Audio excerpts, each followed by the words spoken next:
All right, hello everyone.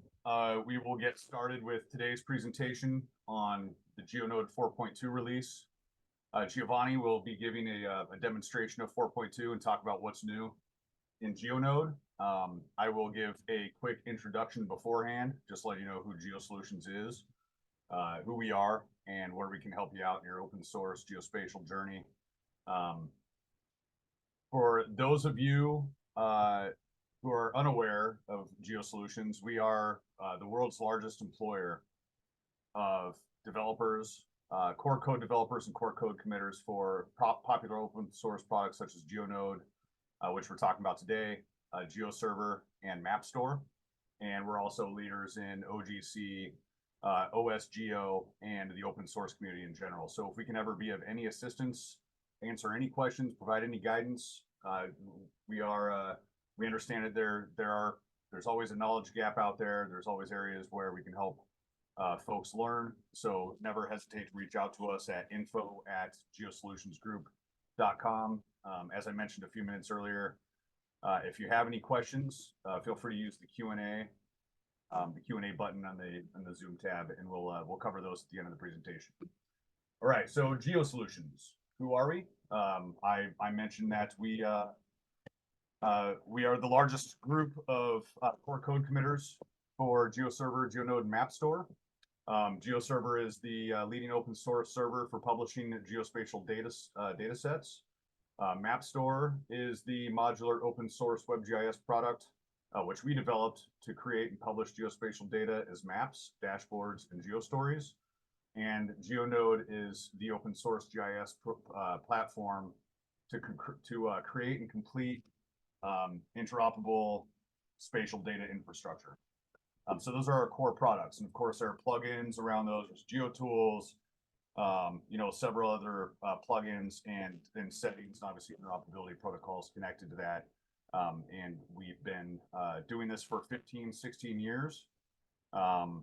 We make our money, or our business is focused on enterprise support services, consulting, professional training, customized solutions, hosted subscriptions where we monitor your installation, stay proactive with updates, bug fixes, etc.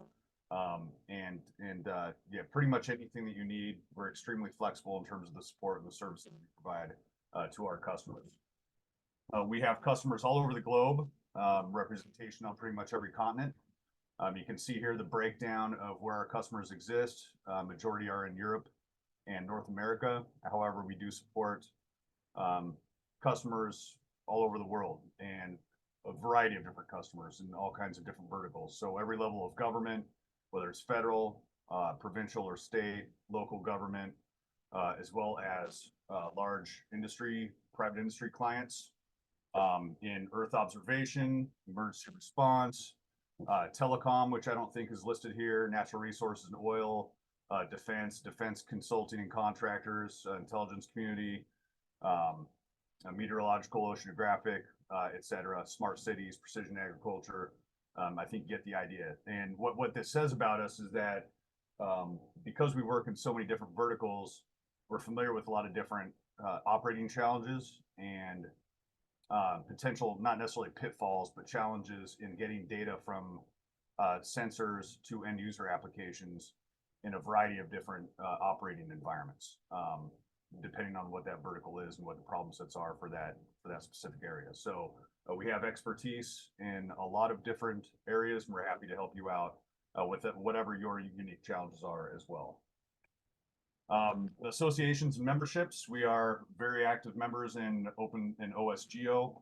For those of you in North America or anywhere near Washington, D.C., we will be participating in the Fed Geo Day conference, which is April 30th at the Yates Auditorium in Washington, D.C. We'll also be hosting a couple of workshops there. We are OGC members and constantly helping out or contributing what we can to the various test beds and extending capabilities and services around open source geo and open protocols. And we're also members of USGIF. You'll see us at GeoInt every year, and we actively participate and contribute what we can to advancing GeoInt standards and capabilities. As many of you are aware, we offer these webinars frequently. You can find us on YouTube. The GeoSolutions Group YouTube channel has a variety of different recordings on MapStore, GeoServer, GeoNode, technical information. It's a very nice resource to reach back and see some of the previous demos and recordings that we've done. And as I've said, you can email us anytime at info@geosolutionsgroup.com. And we're always happy to help you out. So let's move forward. And with that, I would like to introduce Giovanni Allegri, and he will get started with or tell us more about what's new in GeoNode 4.2. Hi, everybody. Okay, so let me share my screen.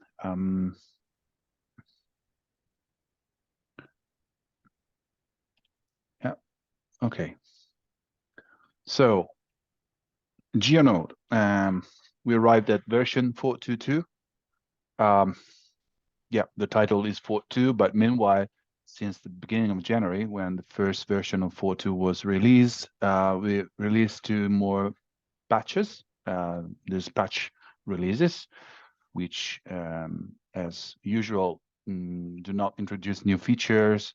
They just fix bugs or security issues. So 4.2.2 is the latest version, and soon we will release 4.2.3 with some more security fixes.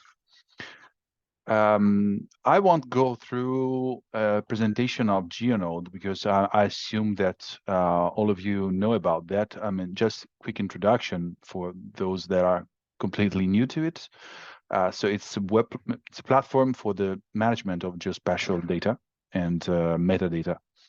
It's open source, and it's it's platform for building, creating maps, storing datasets, rasters and vector datasets, and publishing them as services, standard services for third-party clients, or to create dashboards, GeoStories, and thematic maps to be visualized inside the embedded the client of GeoNode itself.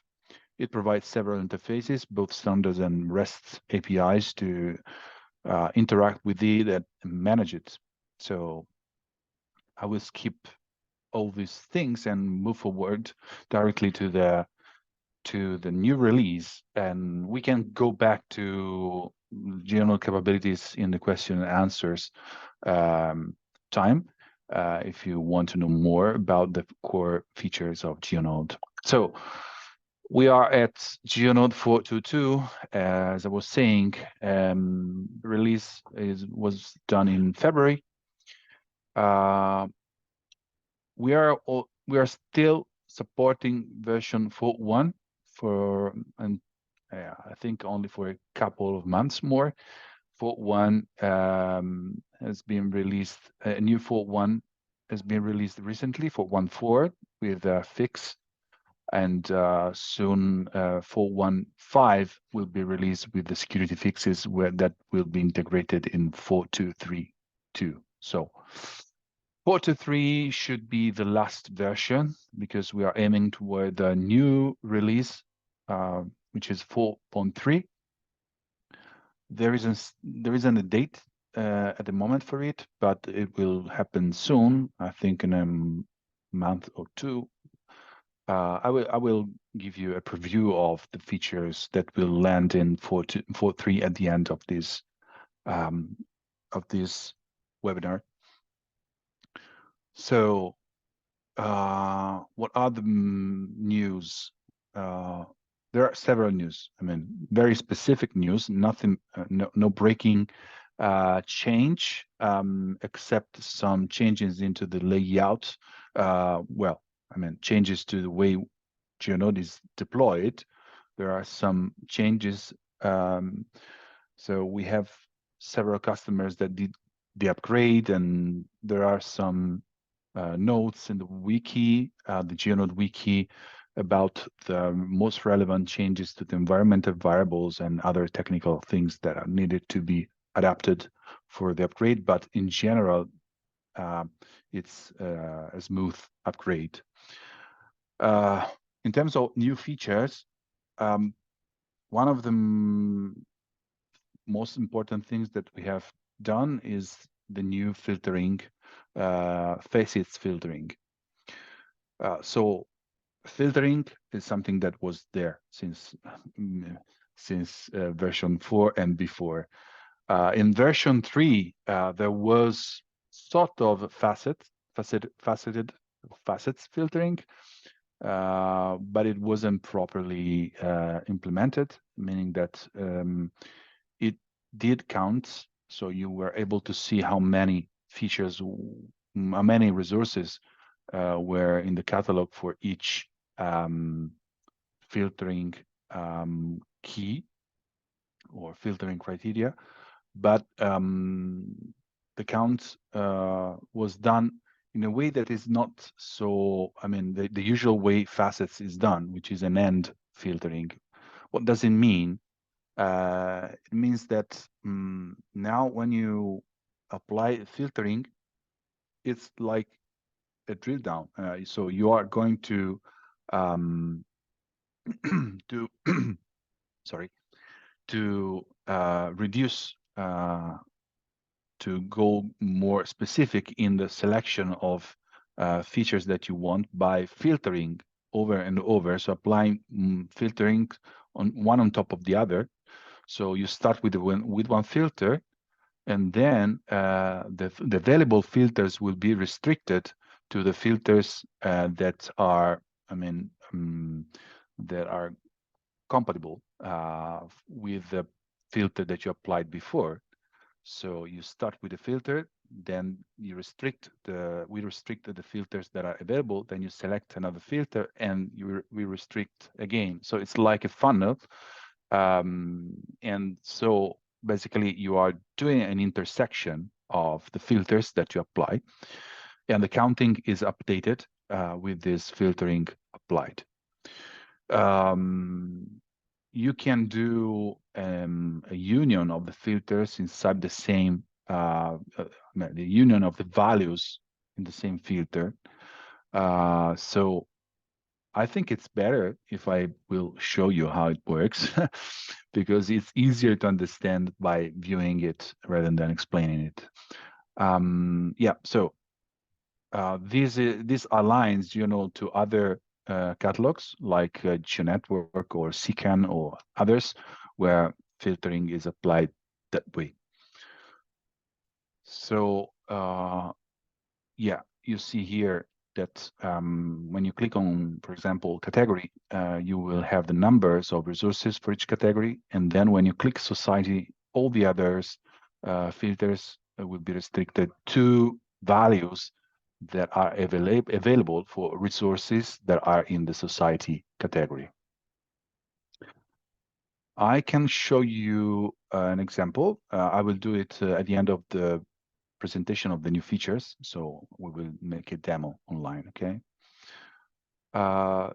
So this new filtering system required a deep refactoring, also because we improved the performances of tens, hundreds of order magnitude.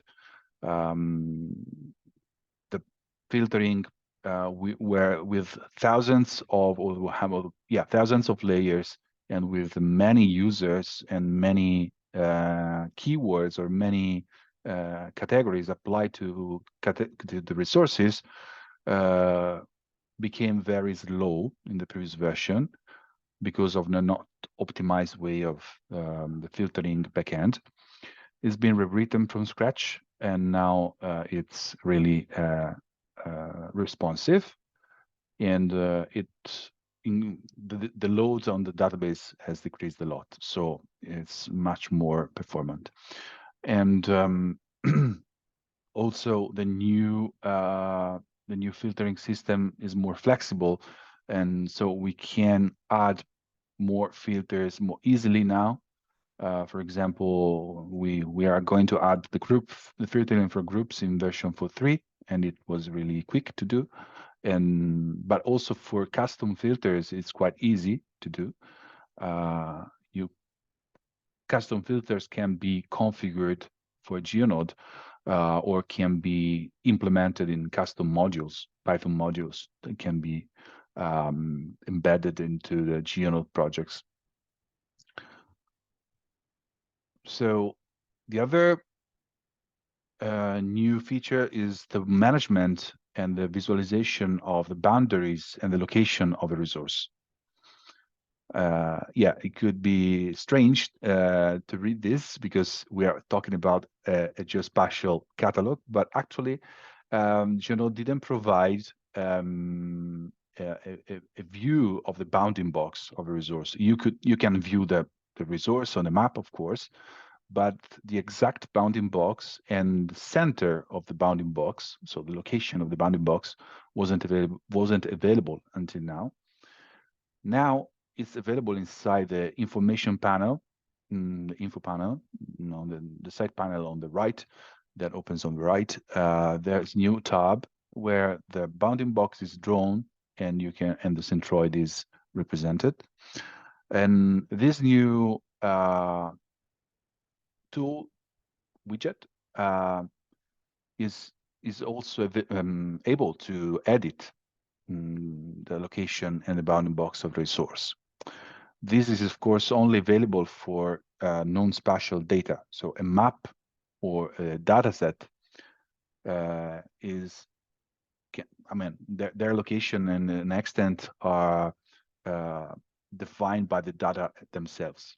But for other resources like documents, dashboards, or geostories, now you can set their location so they can be, both for visualization in the metadata, so you can see, on a map, if a certain resource is related to a certain geographical area, but also this information is used for filtering. So with a spatial filter where you can select an area, this will narrow the resources to those that intersect this area. So it's important for certain resources to be located on a map so that you can filter them correctly. I will show you an example, and here you can see the new tab, the new location tab, where, for example, in this dashboard, I've set a location that represents what the dashboard represents. Okay. And another important feature are linked resources. So before the only connection between resources were those generated between maps and layers, of course, because a map is a composition of layers, one or more layers. So there's an implicit connection between the data set, that is the layer in the map, and the map itself. So the connection is automatic. And it wasn't displayed, but it was there. So we already were able to link a map to the data sets that were used as layers in the map. There was also the possibility to link a document to a data set, only to data sets. So through the metadata editor, it was possible to list the data sets, one or more data sets, to be, connected, related to the document. But still, it wasn't visible. There were no way to visualize this connection. And it was restricted to these two type of resources. In this new version, we have enhanced this. So now everything can be related to anything. And also explicit connections between datasets and maps can be done even beyond the ones created automatically when you use a dataset inside a map. So you could relate a dataset to a map even if a dataset is not used in the map.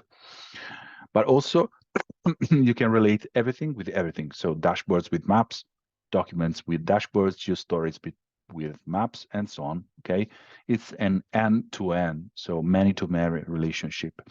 And a new tab has been added to the information panel, where these relationships are visualized, and they are distinguished in between. I mean, there are two separate groups, which says what the current resource you are viewing is linked to, or if this resource is linked from other resources. So you know also the direction of the relationship. This is a step toward FAIR principles, so the linked resources principles. So now inside the tab, we have the location, and now we also have the linked resources. And you see, for example, this is a data set, and this data set, for example, used by a map and is linked by a document, a PDF. We will also see this during the demonstration. So now we will see new minor features, although that could be very important for someone, like the ability to link or to create resources for remote URLs documents. So you have a remote document and a catalog of documents, a library that you don't want to copy into GeoNode. You want just to make a catalog for this library of resources. Now you can do it. It was available before through the REST API. So if you could create requests for the API, you could already do that. But now there's a simpler UI for single uploads, where you can upload even one or more URLs. The UI will try to understand the extension and so create the correct resource. And yeah, and GeoNode will also try to create thumbnails for remote PDFs as it does for local URLs. And since remote resources could be not course enabled, it's technical a term that means that they cannot be, it's not only course, but also iframe. Basically, there are servers that do not allow, for security reasons, to show directly a preview of the document in a browser. Directly means the browser directly calls the remote document and visualize it. But it can be done if we go through the GeoNode backend. I mean, I don't want to go into too many technical details here, but basically, one of the important aspects of this development was to be to do our best to be able to preview a remote PDF or remote image or video inside GeoNode as if it was a local resource.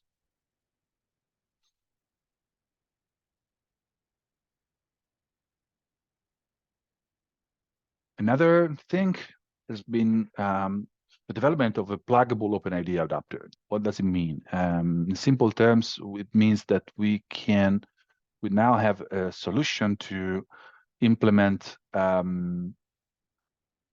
custom connector, or well, a custom module that is able to use an authentication, the authentication with external providers like Azure AD or Keycloak, or external sign-on, single sign-on providers, for example, to use the information that these providers give back to GeoNode about the user. GeoNode can analyze this information, which might contain a rich information depending on the the permissions to get this information from the provider, and map this information for its own business, like mapping claims. Claims are these specific informations can be provided by the provider. And for example, an Azure AD provider could create a claim where the roles of the user are reported. So GeoNode now with this custom and provider can map these claims to groups, for examples, or maybe give this user the admin role inside GeoNode, or whatever. We can do whatever we want. So before, this mapping was very limited, but now with this pluggable provider, we can develop quickly a custom module that maps user authentication to internal accounts in GeoNode, external user authentication to internal accounts.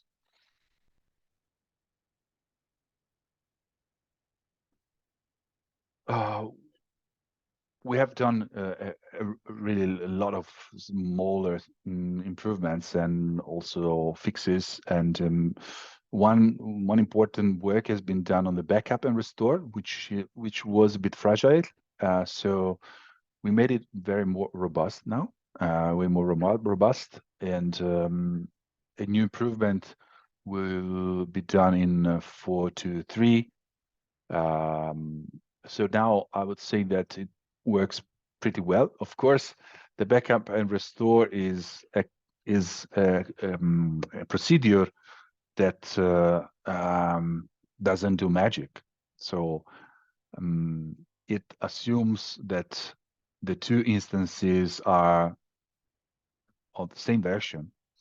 If there are mismatches between versions, too big mismatches in the versions, it might not work. So you will need to do manual changes or manual procedures to, for example, upgrade the data or upgrade some customizations. So the backup and restore works perfectly fine between versions, at least versions that has minor versions, the same minor versions. So 4.2.3 will work very well with 4.2.4, let's say. Okay, things might change if we go from 4.1 to 4.2. Actually, it works very well. It works perfectly. Also in this case, not if you go from 3 to 4.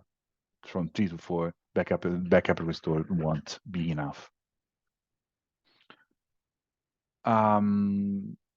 We have implemented the option to not register new user as contributors. Yes, this is another step toward a more control, to give more control over the openness of a GeoNode instance.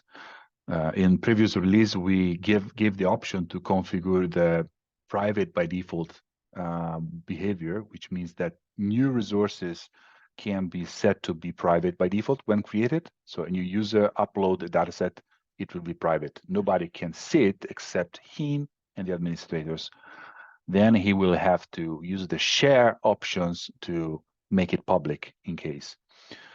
The default behavior in GeoNode is what you upload will be public. This is the default behavior, but you can change it. Here is something similar. In GeoNode, before, in the previous releases, a new user that was created, it was automatically a contributor, meaning that he could upload and do editing on the platform. Now you can configure it to make new users only viewers, okay? And you have the administrator can decide afterward to make the user a contributor. We support WMTS services for thumbnails. So we already supported WMS and TMS for the thumbnails, meaning the automatic images that are generated for new datasets or maps when you create them. So the images that you see in the catalog listing. And yeah, another very small improvement, but now the thumbnails for maps takes into account the ordering and the opacity of the layers in the map. You will see there are many different things implemented, ranging from the authentication to administration to catalog features, and some all of them come from requests from clients, of course, or from the community and from our internal development. We have made a few software upgrades. This is the last version that will have Django 3. You will see later. So we made the upgrade to the latest Django 3.2 version. And also GeoServer has been upgraded to 23.3, and probably this is the last release for 2.23. The next one will be 2.24. So compared to the past, we are following the GeoServer development more closely now. We are almost there. I mean, the last versions is 2.24, but I mean, we are just one minor version behind. And of course, these upgrades require a lot of testing and efforts because GeoNode uses a lot of GeoServer plugins that we have to, of course, upgrade to. PostgreSQL support for PostgreSQL has been upgraded to 15, but we can still use. We have instances that use PostgreSQL 11. Of course, if you have databases with PostgreSQL 11, we invite you to upgrade at least to 13, 14, or better 15, because maybe you know that PostgreSQL 11 is ended its life the past year, and he will not receive support anymore.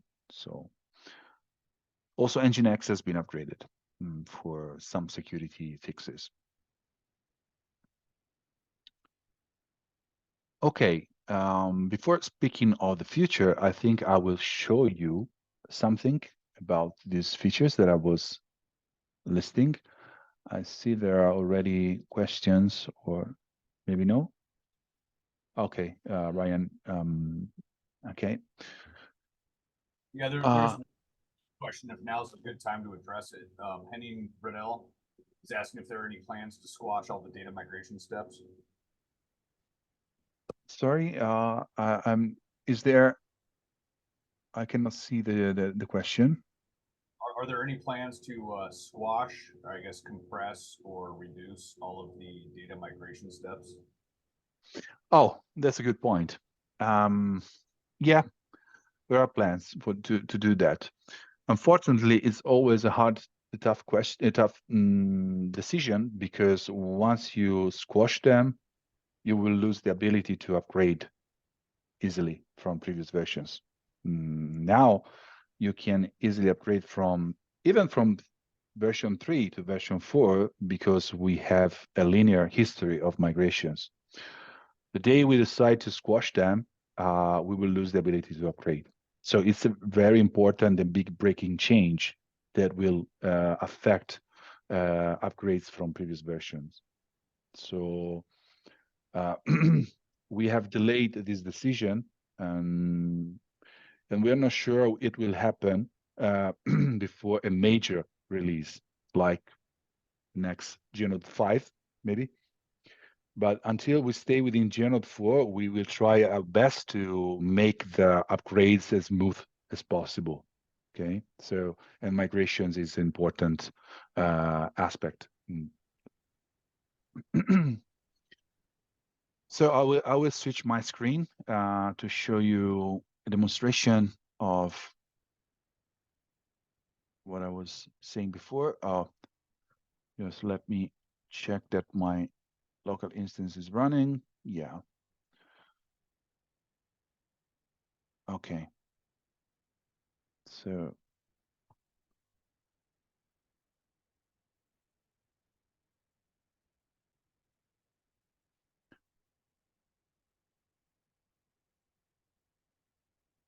Okay, I think you see my my GeoNode. Confirm, Ryan? Yeah, okay. So starting from the facets filtering. So assuming that you have a number of resources with metadata assigned, metadata as I mean by metadata I mean a category, keyword, a region. Of course, you will have an owner. The group, you see here the group, but it's not in this version. It will be in the future versions. I'm running a new version here, but also you can see this comes from the previous from 4.1. We support automatic filtering of thesaurus. So if you configure a thesaurus in the database from the Django admin, and you configure the keywords for the thesaurus, it is automatically shown inside the filtering. And this is the spatial filter, okay? The optional spatial filter. So if you have resources with categories, keywords, and regions, you will have the counts here. So in my case, I have the filter applied, but there's a bug in this local version, so let me refresh it. So let's suppose that I want to only see society. So I have two society categories. We have keywords here, Europe 211, 211, okay? Now I will select society. Now you will see that if I open the keyword, the counts and the number of available keywords is reduced because now I only have one keyword. Europe is available, but it's only available. Only one of these two have the Europe. So if I click Europe, I will see that this is the one with Europe, okay? And now if I click again, I will see an even more reduced number of values, available values, because now Italy is only available for this resource. And if I click society, I don't see any other category because this resource has only the society category. So you see, we're narrowing. So if I remove again, we are narrowing the list of available values to filter. So, and if I remove the society, you will see that this will increase again. So I remove society and we have more tags and values. So if I click, the same as the reverse, okay? If I click water, I will see only this. And if I click category, I will see only internal waters category because this is the category that is available for this dataset. So this is faceting, okay? And this is a new behavior in GeoNode. And the previous versions, you would have seen everything all the time, leading to also creating filters that are meaningless because you could select things that are unrelated and you will end up with an empty result.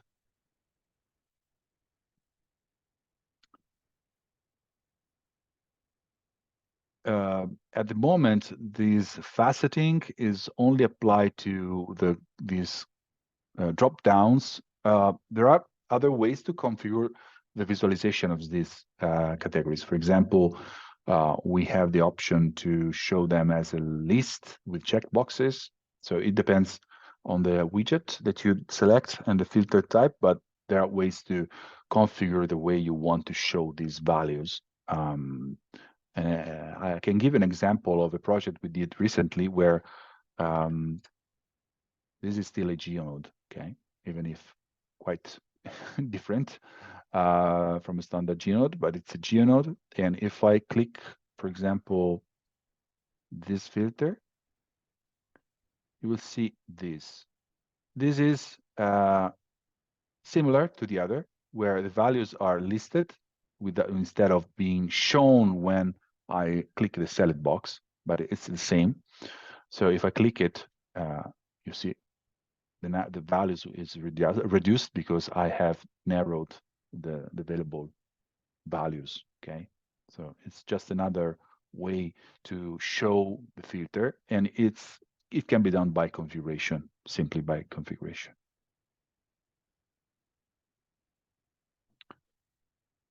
Okay, the other point was the location management of location. So for example, I was showing an example of this dashboard. A dashboard by itself, or even a document, doesn't have a location. And the result is that location is the entire world. Okay.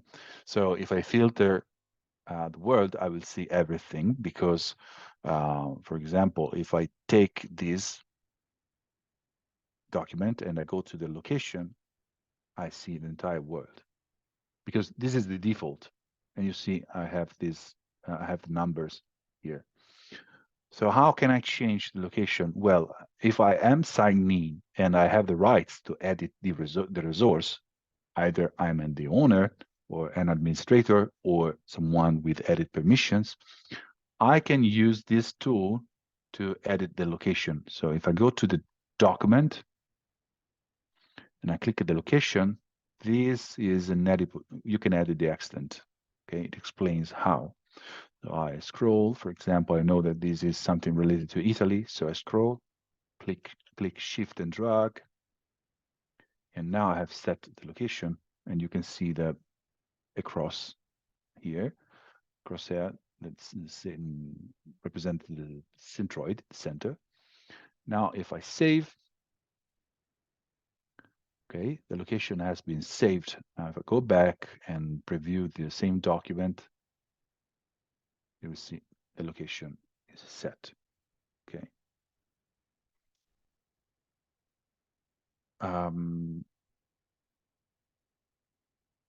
The same can be done for any type of resource. I can copy this location to, for example, copy them to, I mean, for pasting in a document report or another GIS service, GIS software, JS software. And this is the center location. Probably in the future we will give the option to enter the values manually instead of just drawing. Okay, for precise for the setting the location with precision. Third was the linked resources, related resources. So let's say I have this map. It's map that uses this data set. Okay, so I have used this data set as a layer in this map. So if I select this map, you will see the tab linked resources, and it says that this map uses the countries. This, you see, uses this data set. And if I click this data set and I go to linked resources, you will see that it's used by countries. Okay, so this is the direction of the implicit, this is an implicit relation between a data set and the map. By the way, as I was saying, I can create additional connections. For example, I could relate this document that is about Italian regions to this. And how to do that? Well, I don't know if I already have it. No. So there's no link to resources here. So there's no linkage. I go to the document. I edit the metadata. And I go to the optional metadata. And here you will have related resources. This is the way to configure relationships. So the linkage between resources. So you just type the name of a resource. For example, it was about Italy. I don't remember which one, but yeah, here's this one. So I click update.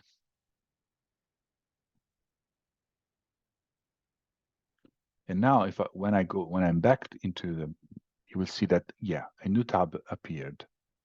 This tab appears now because there's a connection. Otherwise, it will, as you will say, as you saw before, it will be, no, it won't be visualized. So linked resources, and as you can see, linked to the data set. And if I go to the data set, I will see linked by this PDF. Okay. And the same can be done between any kind of resource. I think I already have one, for example, for these dashboards. Maybe? No. Okay, by the way.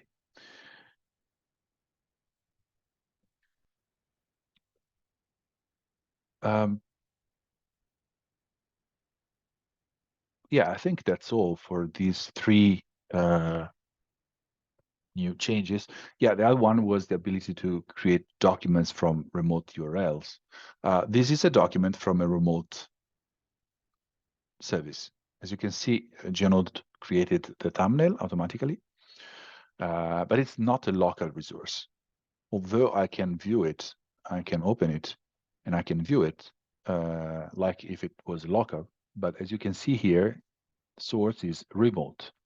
And this remote is a link to the remote resource. So if I click it, I will be redirected to the remote website where the PDF is hosted. And if I try to download, I will be redirected. The download is a redirection to the external website.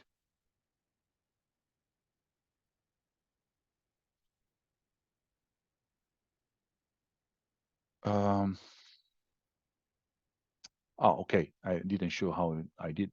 You can do that, but upload the document and add URL. And here you can paste the URL, and that's all.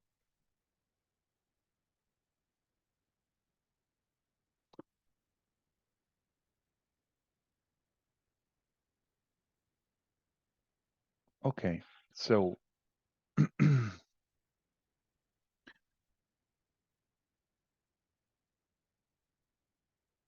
I was looking if I was trying to figure out if I was yeah, no, I think I've covered everything about the main improvements. There are some timely questions from the last section that's covered. Yeah. Time to address these. Oh, I see one from John Scott. Okay, okay, okay. I see the new questions.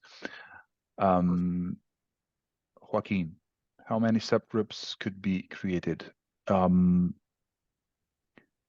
subgroups, what do you mean? I'm not sure I understand what you mean by subgroups. If you mean groups of member groups of users, because there is no concept of subgroups. I mean, it's a flat list, only one depth. I mean, one level. Or maybe you mean subgroups in a map, subgroups of layers in a map. In that case, there's no limitation, I guess. You can create any subgroup. So if I go to a map, if you mean this, A, and then you mean you can create B, and then you can create C, and so, okay, D. So you can nest everything.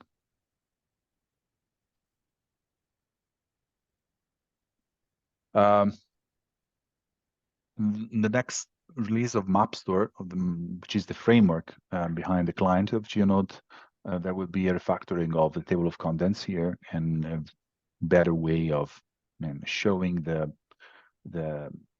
nesting of the groups and navigating the groups. Also, the ability to selectively configure the mutual exclusion of nested groups or layers. So you can decide that if you toggle a group, you will switch off the others and so on. So just to mention an improvement that will come very soon.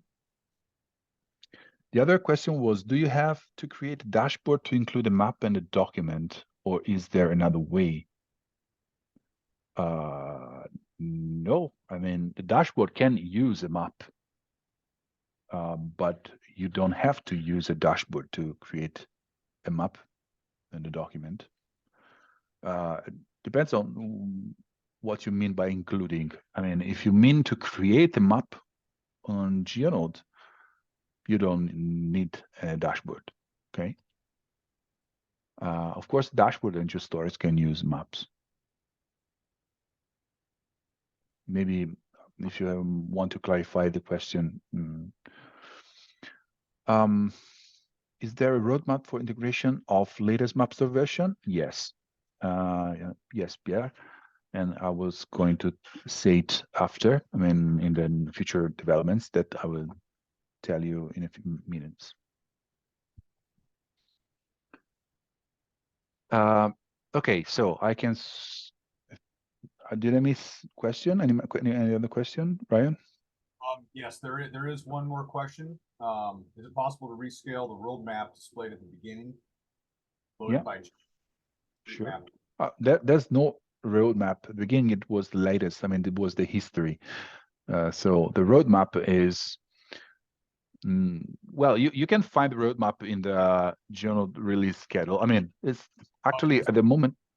Rescale the world, not the roadmap, the world map. Oh, the world map. Sorry, I thought the roadmap. Yes. Which one? I'm not sure. This one? I'm not sure which what I understand what. Yeah, so they're just asking, is there a way to rescale that? Rescale? Yeah, just for a single country.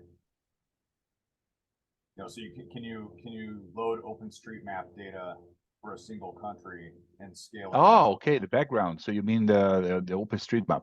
Okay. Well, OpenStreetMap here we are using a base map from the OpenStreetMap service.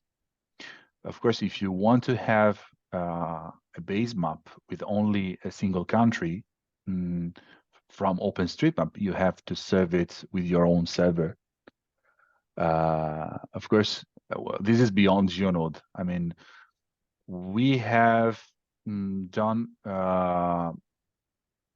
well, let's say, creating base maps with OpenStreetMap is a topic by itself that needs specific work because I mean it's very complex task to create such a map from the raw data from OpenStreetMap.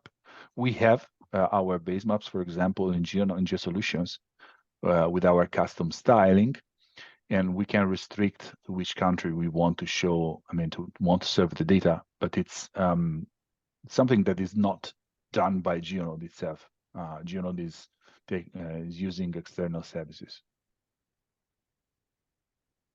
What would be the next steps, I guess, Giovanni, for accomplishing that? Is that something within GeoServer or? To do that, well, you have to set up the data in PostgreSQL with the dedicated tools that to perform the download and the upload to PostgreSQL.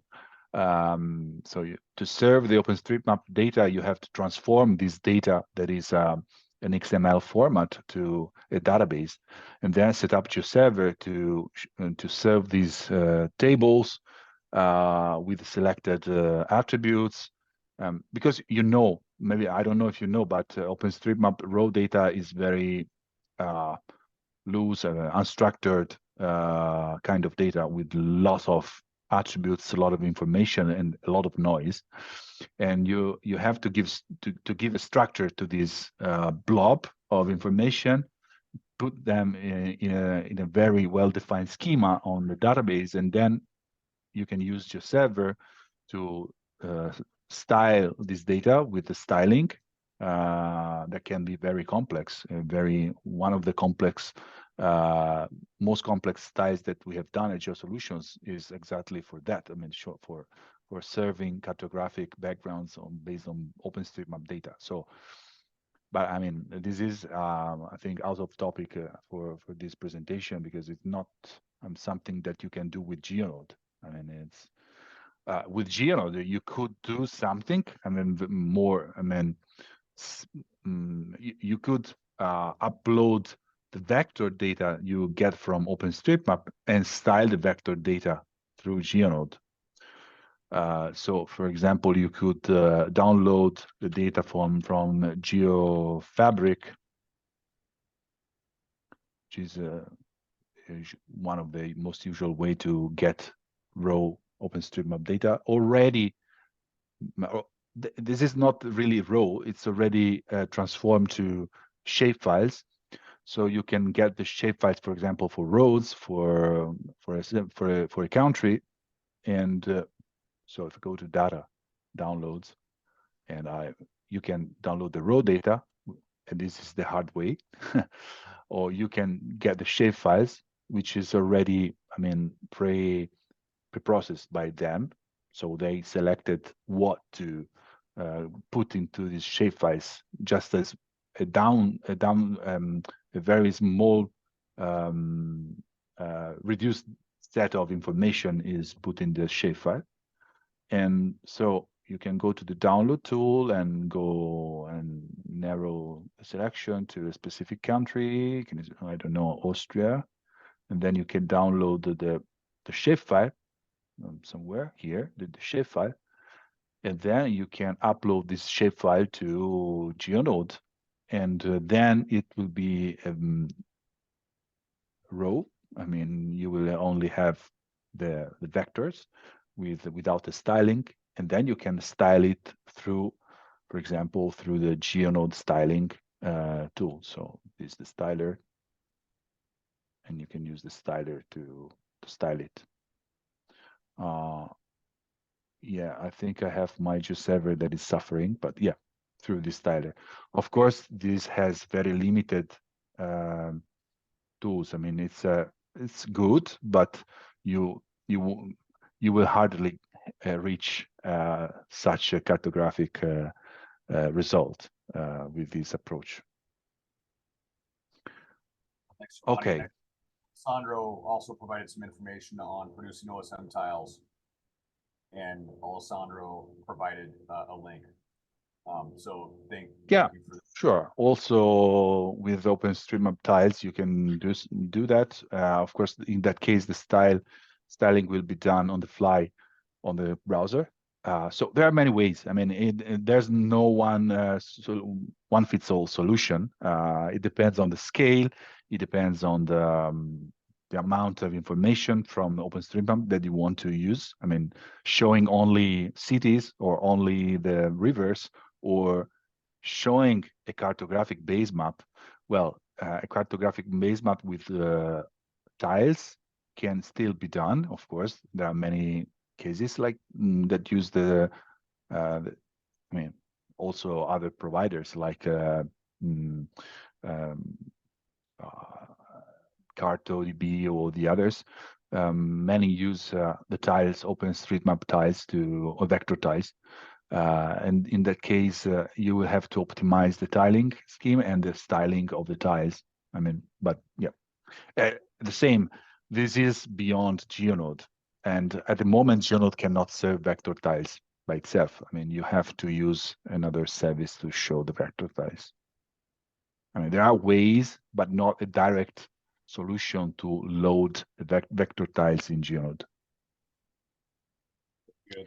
By the way, it's something that we are investigating for the future, vector tiles, because I mean, we are also investigating and doing proof of concept with 3D tiles, and I will tell you. So I can maybe I go back to the presentation, or is there another question? Any other question? Yeah, there are two more, but if you have more to demo, we'll get to John. Yeah, I will demo and then we'll get back to the question and answer. Okay, quickly.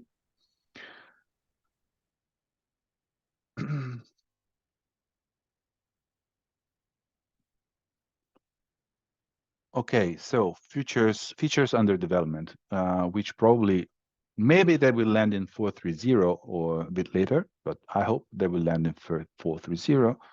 The first one is the alignment of the client to the latest version of Mapstore. And this is what Pierre was asking. So we already have working version where we have almost feature parity between Mapstore and the GeoNode client. The goal is to make the two keep the two always aligned and have a tighter integration and a tighter integration, but also development cycles between the client and Mapstore. So when Mapstore will make a new release, the client will be updated to the new release and so forth. And our teams, of course, the team, the Mapstore team is inside GeoSolutions. So we are, I mean, working to improve the integration also between our teams to reach the feature parity. And you can see one of the outcomes, three outcomes of this feature parity is that in the new version, you will be able to see the globe. I mean, have a 3D view based on cesium of maps. There's no automatic terrain. I mean, we don't integrate the terrain at the moment, so it's a flat globe. But I mean, it paves the road to, or opens to the option to configure a terrain service so that you can see real 3D in the map, 3D terrain, so the heights. It's a matter of a configuration. It's already supported. Feature parity means that we also have won from Mapstore, for example, all the additional plugins like for annotations or street views or street view or longitudinal profile tools and so forth. And this was done because we are integrating the application context from Mapstore. The application context, which is named Map Viewer in the context of GeoNode, is the ability to configure the map viewer. I mean, how you want the tools that you want to visualize on a map. We are talking about maps, not the data sets preview. The real maps. So when you create a map, you have the option to configure a viewer for that map. So select which plugin you want, and you see these are the plugins that are coming from Mapstore. And also the next step will be the ability to upload, so to configure your custom plugin. So if you have a custom extension for Mapstore, you can upload it here and use it in your map viewer. And this map viewer can be specific for a map or can be shared between more maps. This, I mean, the development is already in a good shape. I mean, we already completed the first version, so I think we will be able to release it. We are completing a brand new REST API for the user account management, and this is mainly due to also meet the data policy requirements that are required to give users control over their data, over their account and data. So, for example, third-party apps that integrate with GeoNode APIs, mobile apps that need to be published on the Google Store, so Google Play Store or the Apple Store, they cannot be published if they don't give the users the option to delete themselves from the service. So we have customers that are building mobile apps based on the GeoNode clients and GeoNode backends. So in that case, they couldn't. They were blocked to. They couldn't publish the apps for this reason. So, of course, for their specific case, we did a tailored solution, but we wanted to generalize it. And so, in the next version, GeoNode will provide an API for let users delete their own account and related data. we have also implemented the ability, this has been requested many times, the ability to hide a resource. Hide a resource doesn't mean deny access to the resource. It means hiding from searches or from the catalog list. There are cases where people uploads a lot of images, for example, or videos to build a geostory. In that case, you will have the catalog page cluttered or with a lot of images that are not the main thing you want to show in the catalog. You want to show a geostory, not hundreds of images. So these images can be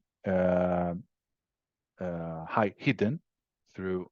At the moment, you have to go in the metadata settings tab, so it's not a very quick solution, but it's doable, and it would be improved in the future to make it even quicker to say, okay, I don't want to. I want to keep this image hidden. I still want to share it, so users can, if they have the link and they have the permissions to view a geostory that uses that image, of course, the user must be able to see the image. So it's not connected to permissions. It's only for visibility, okay? And another thing that we have completed is the upgrade to Django 4. This was very important because Django 3.2 has reached end of life yesterday.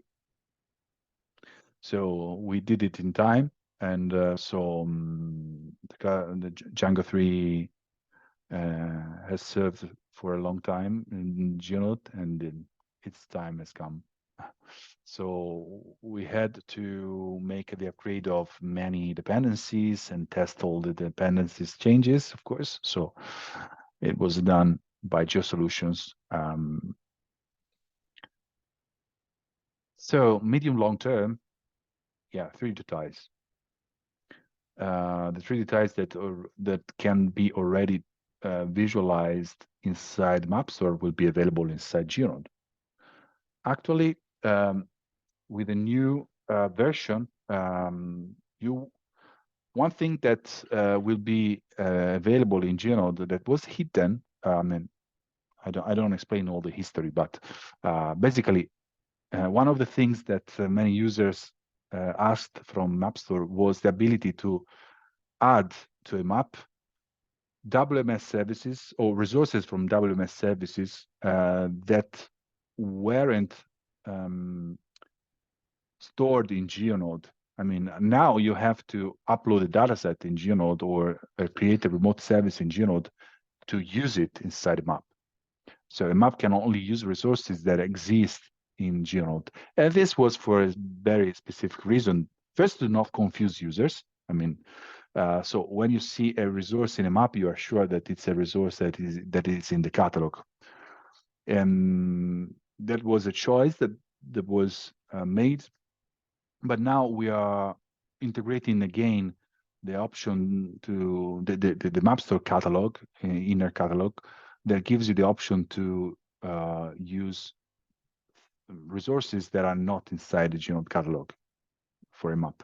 And one of these resources is 3D tiles.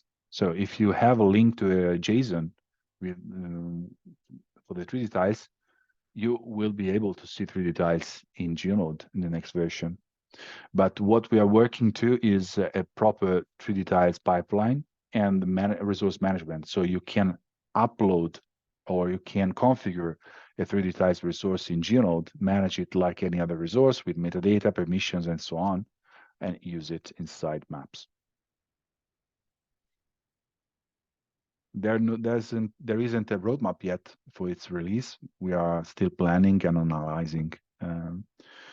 Then we want to we really hope to reach the point where we refactor the metadata model, in particular to support the more frequent requests to have custom metadata attributes and fields and replace the current UI, which comes from the previous versions. It's called the legacy version, legacy UI.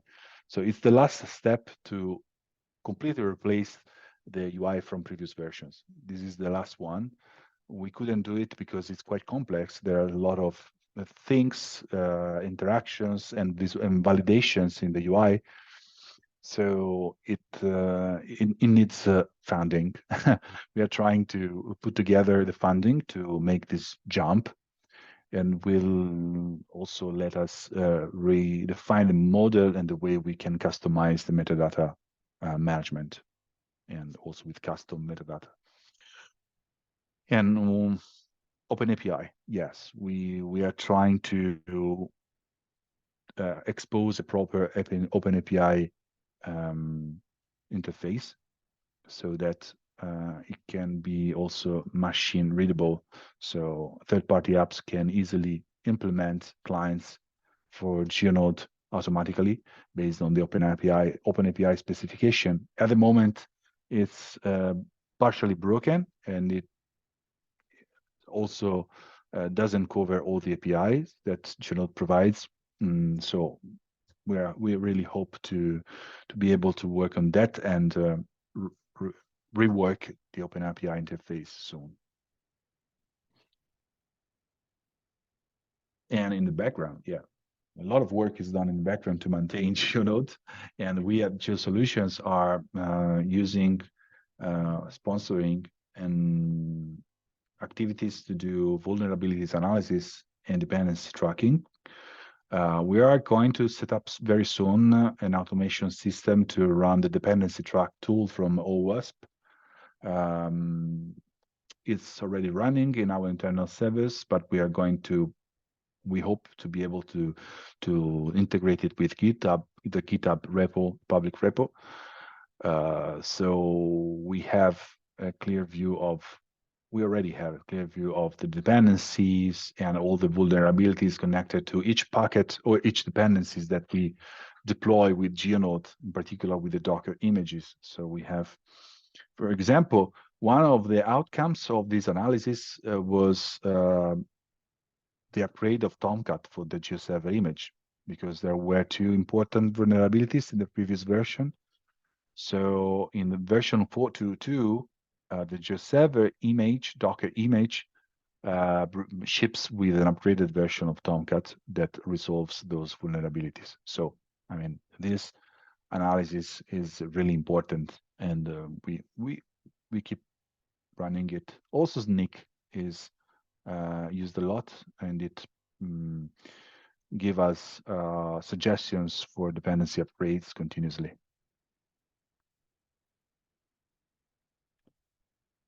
Well, I think that yeah, of course, we said we invite everyone to make an upgrade, not only for the features, but probably the most important thing are the security fixes, because we bring in security fixes in each version, and some of them are really important. The most important ones are released as CVEs, which stand for, I mean, it's a standard way of giving an ID, an identifier to a vulnerability, so that they can be tracked by all the vulnerability servers, and suggest, for example, if you have a dependency tracker, it will suggest to make an upgrade of GeoNode because it has a known CVE. And we do it through security advisories. There's a heap, there's a section of, well, a team from us in the community that continuously tracks security advisories from people that makes scans or penetration tests and give us results for fixes. And we include these fixes in every release.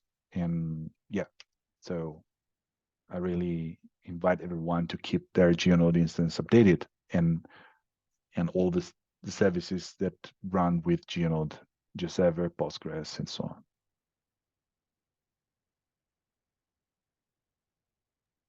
Cool, thanks, Giovanni. So we can revisit some of the questions that we have. One is from Pierre Chevalier. Is there a roadmap for integration of latest map store versions with multi-traces charts? Yes. I mean, the multi-traces charts will be included automatically when we will upgrade to the new version of MapStore. I mean, it comes for free. So the alignment that we are doing will bring also this into GeoNode. Yes. So if it will be 430, you will have multi-traces map charts in 430.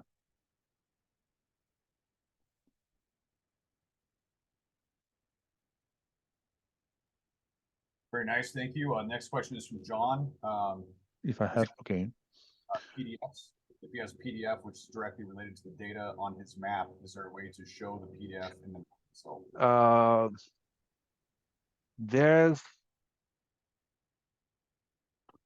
There's an indirect way to do that through the text widget.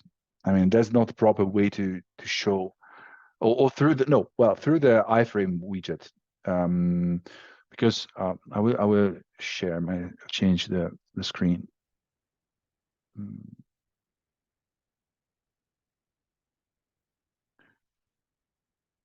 So if I go to a map, oh yeah, I was in a map.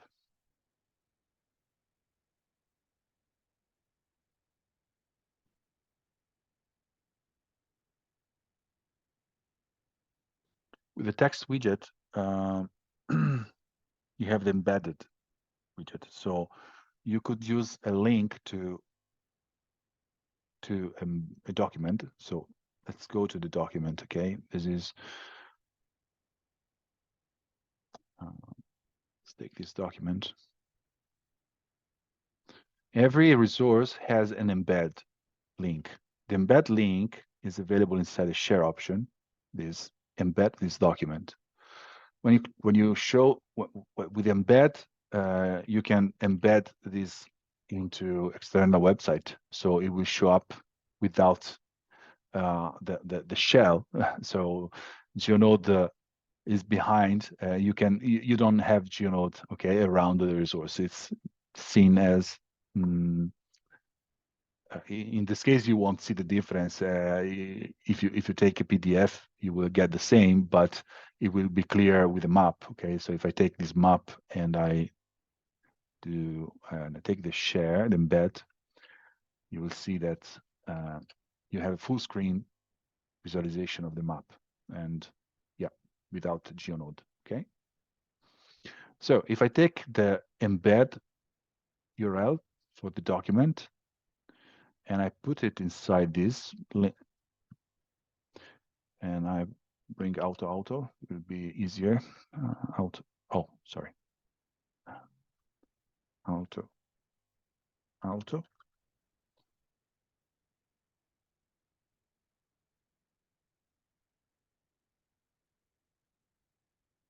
You have a preview of the document. It's not perfect because, as you can see, first of all, at the moment, there's no way to change an existing. I mean, we are improving this. I mean, this is a solution that we have, but that I mean, it's more workaround than the proper solution, right? But so if I have to, for example, I don't remember if it's auto or if it's, I think it's only for dashboards. So for example, if I write again the width, I set 400 and the height 800, I can view a wider and higher version. So you have to, at the moment, you have to fix the dimensions, okay? And they don't adapt to the, so if I reduce the widget, it will stay the same with scroll bars, right? But I mean, at least you have something to do that.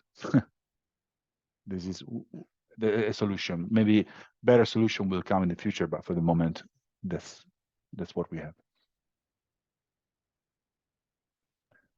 Cool, thanks, Giovanni. That's what I was going to ask is if there are, if this is a frequent feature request where you can just link a point or something like that to a PDF, or other options for displaying the PDF more directly in the map. But I think that thoroughly answers the question. Thank you. The final question, Felix, is there support in table join relates? Not yet. It's a big feature that there are plans to do that. It depends on sponsoring. I mean, the funding for we are designing it. I mean, we are analyzing the options because I mean, there are, it's a complex thing, of course, because it depends on the use cases. But yeah, in the long term, we really hope to have soon at least a partial support for joins. And we're talking about end-to-end joins because this is what people want. And you will know that end-to-end joins is a complex topic in terms of management, mainly. But also in visualization, because you need to have drill downs. And so when you click on a feature and you have, for example, parents or children, you need all the things that show the values needs to have drill downs or links to the parents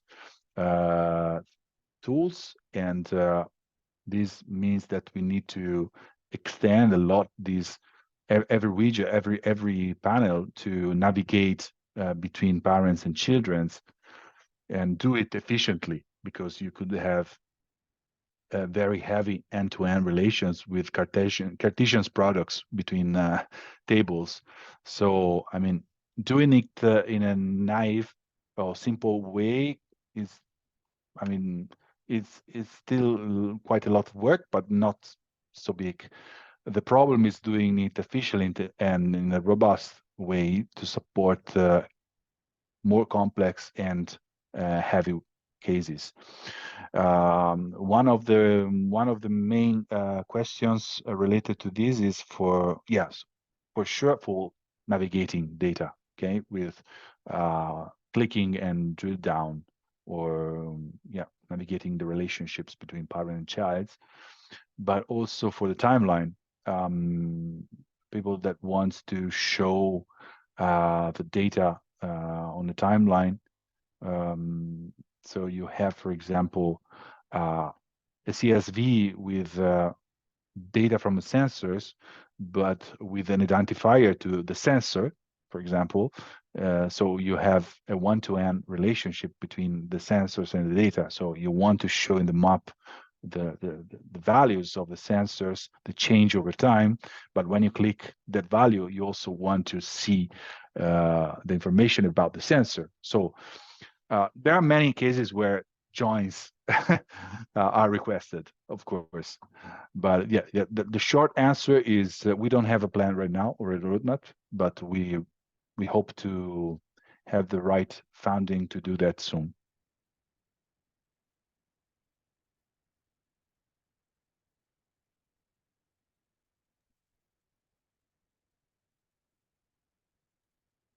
Very good. Thanks, Giovanni. I believe that's it for questions. As I mentioned earlier, if you do have any additional questions, feel free to email us at info@geosolutionsgroup.com. I also provided some resources in the chat, our YouTube channel and our blog. It's a nice way to keep up to date with our releases and product roadmap, etc., as well as the geonode.org community page. Thanks again for attending. We really appreciate your time and attendance. And as always, keep in touch. We will be hosting our next free webinar, I think, in the near future. And like I said, stay in contact or follow us on our blog to find out where we're going to be in the world and events and conferences and workshops, etc. So thanks again, everybody. Thank you, Giovanni, very much for the demonstrations. And everybody have a great day, evening, night, wherever you're at. And we look forward to seeing you again. Okay. Thanks, everybody. Bye.